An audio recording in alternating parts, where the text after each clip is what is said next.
विनाचालक ट्रॅक्टरद्वारे पेरणी करणारं auto pilot sowing technology.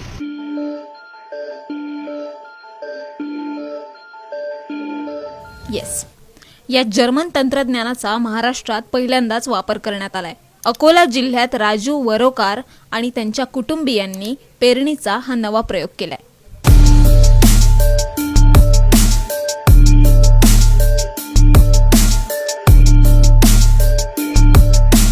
त्यांनी GPS कनेक्ट सॉफ्टवेअरच्या माध्यमातून विनाचालक ट्रॅक्टरद्वारे सोयाबीन आणि तुरीची पेरणी केली आहे. जर्मन तंत्रज्ञानाचा महाराष्ट्रात पहिल्यांदाच वापर होत असल्याचा दावा वरोकार कुटुंबियांनी केलाय. सर्वात महत्त्वाचा विषय तंत्रज्ञानाची गरज. आता सरळ म्हणत आहे मराठीत की गरज ही शोधाची जननी आहे. दरवर्षी पेरणीनंतर मशागतीची इतका प्रॉब्लेम्स आहे लेबरचा. 140 कोटी लोकसंख्या आहे, पण त्यातली खरंच शेतमजूर किती आहेत किंवा शेतीत काम करण्याची इच्छा किती आहे. मुळातच आता अशी परिस्थिती उपस्थित झालेली आहे की शेतीमध्ये काम करण्याला लोकांना तेवढा इंटरेस्ट राहिलेला नाही. शेतीशिवाय भागणार नाही. मग काय करता येईल जेणेकरून आपली मशागतीच्या वेळेस होणारी पिकाची मोडतोड कमी होईल. मग गुगलला सर्च केलं, यूट्यूबला सर्च केलं, तर त्याच्यानंतर ही मशीन मिळाली की एका सरळ रेषेत पेरणी करू शकते आणि ऑटो पायलट स्विंग आपण त्याचा वापर करू शकतो. मग जर्मनीची टेक्नॉलॉजी आहे. थोडा डिटेल्स आणखीन गुगलला सर्च केला. आमचे भाऊ आहेत मुकेश वरोकार यांनी, आणि जर्मनीमधून आपण ही मशीन इम्पोर्ट केली भारतामध्ये. महाराष्ट्रातला हा पहिला प्रयोग आहे.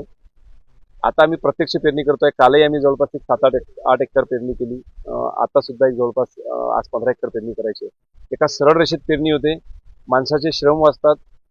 फुल्ली ऑटोमॅटिक आहे. फक्त तुम्ही बी आणि खत मशीनमध्ये टाकायचं, बाकी सर्व काम ती मशीन स्वतः करते.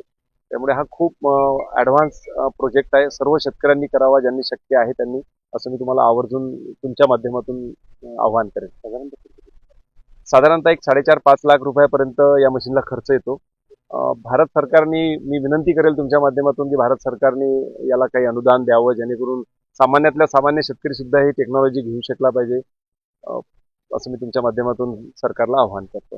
या तंत्रज्ञानात शेतात ट्रॅक्टरद्वारे पेरणी करण्यासाठी चालकाची गरज नाही. पेरणी अगदी सरळ होते. हे उपकरण शेताच्या एका बाजूला ठेवावं लागतं. GPS कनेक्टद्वारे ते उपकरण ट्रॅक्टरशी जोडलं जातं. हे डिव्हाइस सॅटेलाइटला कनेक्ट होतं आणि जे सॅटेलाइट याला भेटतात हे ट्रॅक्टरला कोऑर्डिनेट्स पाठवतं आणि त्या कोऑर्डिनेट्सच्या हिशोबाने हे सगळं काम करते. त्याच्यामध्ये आपण ज्यावेळेला पेरणी करतो त्यावेळेला शेताला पहिले आपली शेताची आखणी करून घ्यायची, बाउंड्री, आणि त्या बाउंड्रीमध्ये आपण व्हर्टिकल लाईन्स आखायच्या, रो 1 रो 2, आणि रो 1 जी आखतो त्या रो 1ला पॅरलल सगळ्या रोज होतात, आणि रो 1ला रो 2 पॅरलल होण्यासाठी जे कोऑर्डिनेट्स लागतात ते कोऑर्डिनेट हे GPS ट्रॅक्टरला पाठवतंय आणि ट्रॅक्टरचं स्टेअरिंग हँडल होतं आणि त्याच्याने सगळ्या लाईन्स ज्या आहेत त्या एकाला एक पॅरलल निघतात आणि अशा पद्धतीने उत्तमरित्या पेरणी होते. हे उपकरण जे आहे ते जर्मन बनावटीचं आहे. त्यासाठी शेतकऱ्यांना 4.5 ते 5 लाख रुपये खर्च येतो. पुढील काळात या प्रयोगाद्वारे अधिकाधिक शेतकरी अशी यांत्रिक पेरणी करतील, यासाठी कृषी विभाग आता पुढाकार घेणार आहे. अक्षय गवळीसह ब्युरो रिपोर्ट, साम टीव्ही न्यूज, अकोला. देश विदेशातील प्रत्येक घडामोडींचे लाईव्ह अपडेट मिळवण्यासाठी आता साम टीव्हीच्या सर्व सोशल मीडिया प्लॅटफॉर्मला लाईक, फॉलो आणि सबस्क्राईब करा. तसंच सर्व नोटिफिकेशनसाठी बेल आयकॉन प्रेस करायला विसरू नका.